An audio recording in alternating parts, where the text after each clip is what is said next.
নমস্কার বন্ধুরা, আশা করি সকলে ভালো আছেন। আজকে বানালাম তীব্র গরমে খরমুজার শরবত।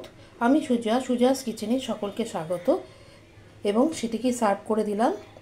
একটি গ্লাসেও দিতে পারেন এবং অন্য রকমভাবেও কীভাবে দেওয়া যায়, দেখতে সুন্দর লাগবে সেইভাবেও আমি দিলাম। দেখতে থাকুন কীভাবে বানালাম। চলুন শুরু করা যাক।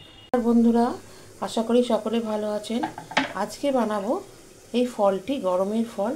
আপনারা সবাই জানেন, সবারই ভালো লাগে এটি খেতে। এটি দিয়ে বানাবো শরবত। দেখুন, এটি পিস পিস করে এমনিও খাওয়া যায় এবং কিন্তু আজকে আমি এটাকে বানাবো শরবত। এই জন্য এটাকে আমি আগে কাটি। আমি সুজয়াস কিচেনে সকলকে আপনাদের স্বাগত। স্কিপ না করে পুরো ভিডিওটা দেখবেন। এটিকে আমি ভালো করে কেটে ধুয়ে ভেতরের যে বীজটা সেটা আমি এভাবে বার করে নিলাম। এখান থেকেও এই বীজগুলো কেটে ধুয়ে জলে রেখে দেবেন।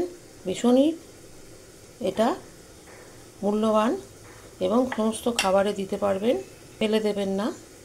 এটি দোকানে ভীষণই দারুণ কস্টলি, মানে খুবই দামে এগুলো আমরা কিনে থাকি। খরমুজা শরবত বানানো খুবই সোজা। আমি পিস পিস করে খাবো না, এই জন্যে আমি এটাকে চামচ দিয়ে এইভাবে তুলে ফেললাম। এটাকে মিক্সিতে পেস্ট করব। খুব চটপট, খুব কম সময় হয়ে যায়, কোনো সময় লাগে না যতটুকু এটা করতে যতটুকু সময় লাগে।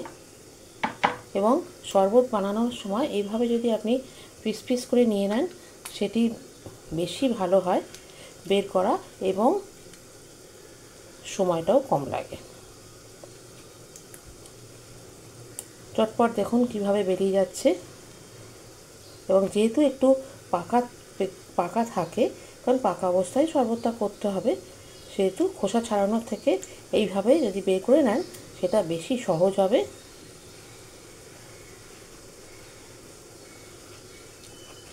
হয়ে গেল, দেখুন পরিষ্কার সমস্ত বের করে নিলাম। এবারে এটাকে আমি মিক্সিতে দেবো। মিক্সিতে গ্রাইন্ড করে নিই। এবার এটাকে আমি মিক্সিতে নিয়ে নিই, পেস্ট করে নেব। মিক্সিতে আমার গ্রাইন্ড হয়ে গেছে। এবার এটাকে ছাঁকনিতে আমি ছেঁকে নেব।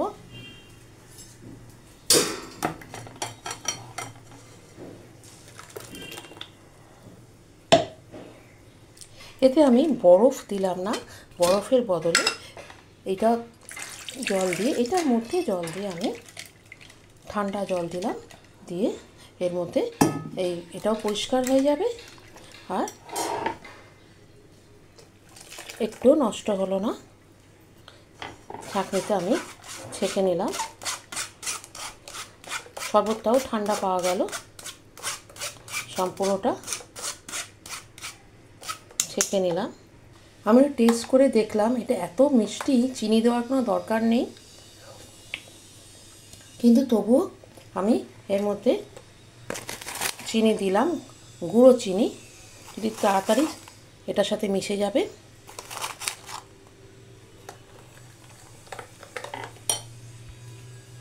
এবার দিলাম বিট নুন।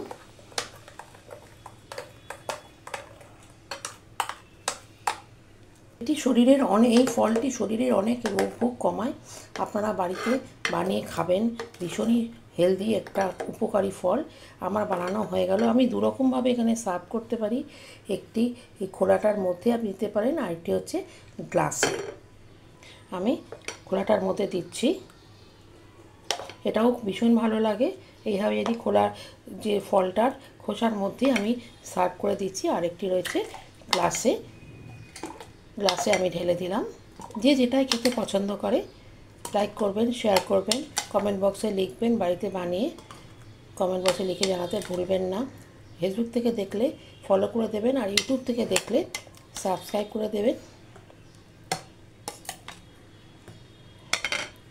লেবুর রস, এটা আপনার অপশনাল, আপনি দিতেও পারেন, নাও দিতে পারেন। এই জন্যে আমি এর মধ্যে একটু দিলাম, খুব সামান্য। টেস্টটা যাতে ওই ফলের টেস্টই যেটা থাকে সেইভাবে দিতে হবে। এইভাবে আমি সাজিয়ে দিলাম। পাশে রাখা বেল আইকনে অবশ্যই ক্লিক করে দেবেন। এরকমই সুন্দর সুন্দর নতুন নতুন রেসিপি পাওয়ার জন্য। Ready to serve. ভালো থাকবেন, সুস্থ থাকবেন, নমস্কার।